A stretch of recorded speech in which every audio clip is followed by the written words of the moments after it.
Welcome back to my channel. My name is Adam Fiduccio, where I talk all things fitness professionals and help provide some direction, some purpose, and help you become more a resilient person in this world, in this maze that we call life. So today we're going to talk a little bit about how do I get up into that new role? I want to get that promotion. I want to get that salary increase, something like that. And this is something I've worked very closely with a lot of trainers on. Hopefully have helped them progress in their careers, because it's a mindset for this. You know, if you're looking, rather than going up and asking people, oh, I deserve this entitlement type of mindset. I should get this, I deserve that, I'm entitled to this because of X, Y, Z, fine. And most people have the wrong mindset basically.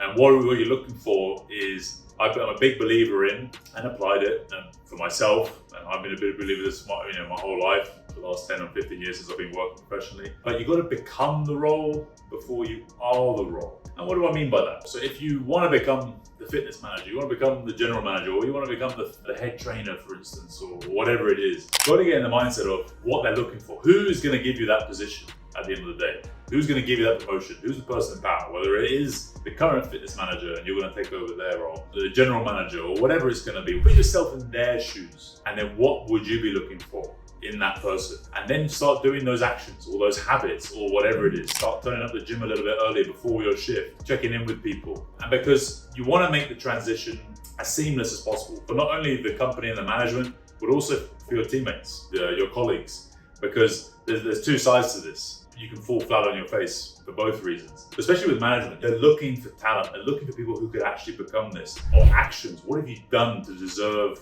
becoming a fitness manager? Have you shown some of the qualities that are part of the job description or part of the role or the responsibilities? So it's needed. It's like, well, okay, yeah, you've done this, you've ticked that. When they go through your appraisal at the end of the year, or they're looking at your mid-year review or whatever it is, or when it comes to that time, or you go to them for a promotion, you can say, look, I've done this. I've actually done everything that is required for this role. So what is lacking? But it's also then leadership and ownership and responsibility. These are all big things that have to be shown. But a lot of people come with the mindset is like, I should, I deserve, and all this sort of stuff. Oh, I'll wait. When I'm fitness manager, I will start doing this, because right now I'm not. So I shouldn't do any extra time. I'm not going to take on any more responsibilities or anything else. No.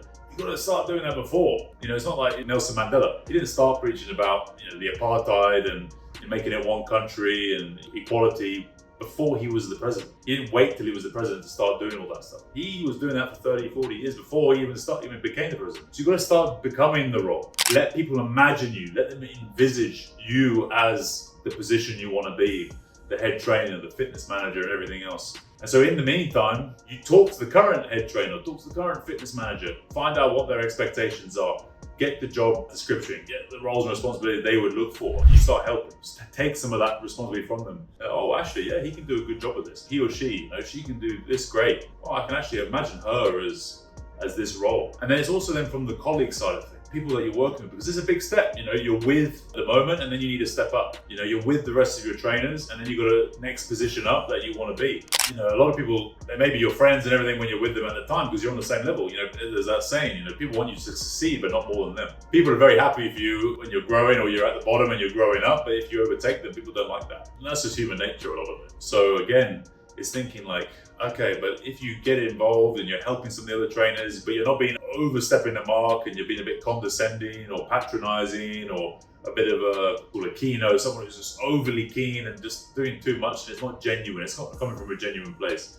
If you start doing little things that start helping other people, they see and then they're like, wow, this guy, he's doing this, he's being very proactive rather than reactive, or he's doing rather than talking about things, and he's very successful with some of the things and not being successful with things, then you can see like, right, okay, when it does maybe eventually happen, then you get the promotion or salary increase, but people like your own teammates are like, yeah, you deserve that. This guy has worked hard. They can envision that. They see you already ahead of them. They see you doing more than them already, whether they like it or not, but they can see it and they feel it. So when you become that position, it's not such a big shock. So look, for me, to wrap it up, the biggest thing is become the role before you are the role. There's a great book on this as well with the same title. It's a quick read, for you to have a look at. But again, it goes through the same principles. And again, you've got to get the right mindset. You've got to get your head on and start being proactive, start doing stuff that your peers would look for, and then also the management would look for. And find out what their expectations are, having that conversation, and then start trying to take some of those responsibilities, tasks, and all this stuff that some of the person above you is doing, start doing them and show that you can actually do them as well.